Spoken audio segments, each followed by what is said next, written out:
Our next guest says special counsel in this case can be, quote, dangerous. Here to explain that and more of what he thinks about today's developments, Alan Dershowitz, Harvard Law professor emeritus and author of the new book, Trumped Up, How Criminalization of Political Differences Endangers Democracy. Alan, always good to see you. Good to have you here. You said today you think that Manafort is domino number one. What do you mean? Well, there's no question that although Manafort didn't do anything that had anything to do with the Russian probe or anything like that, his indictment has everything to do with Trump. They never would have indicted him for money laundering or tax evasion if he weren't somebody who they thought could turn on Trump, could provide information and evidence, if not Trump, somebody higher up in the chain between Manafort and Trump. This is dominoes. You knock down the first domino, that knocks down the second domino. Ultimately, what Mueller is aiming for is the big domino in the Oval Office.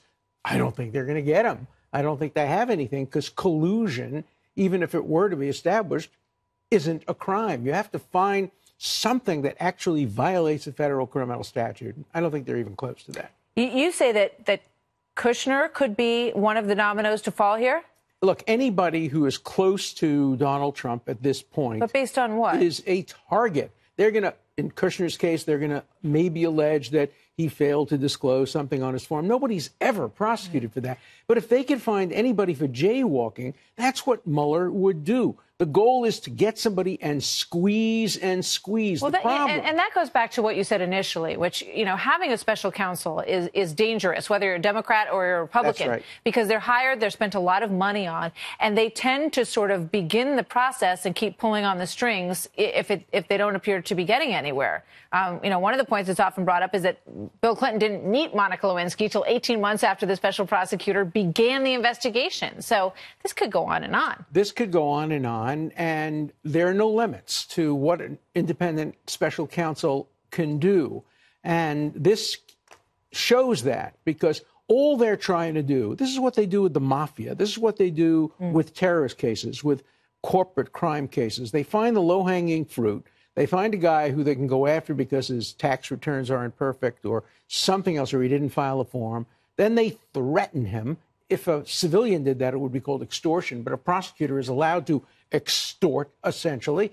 The problem is they want him to sing, but some of these people also want to compose because they want to come out with even better evidence, because the better the evidence, the sweeter the deal they're going to get. So any criminal lawyer will tell you that we've seen a lot of witnesses who were cooperating witnesses who made up stories. And that's why maybe they try to get a wire on some of these witnesses, because you can't make up a wire. But you can make up what you remember, what you saw. You can exaggerate it.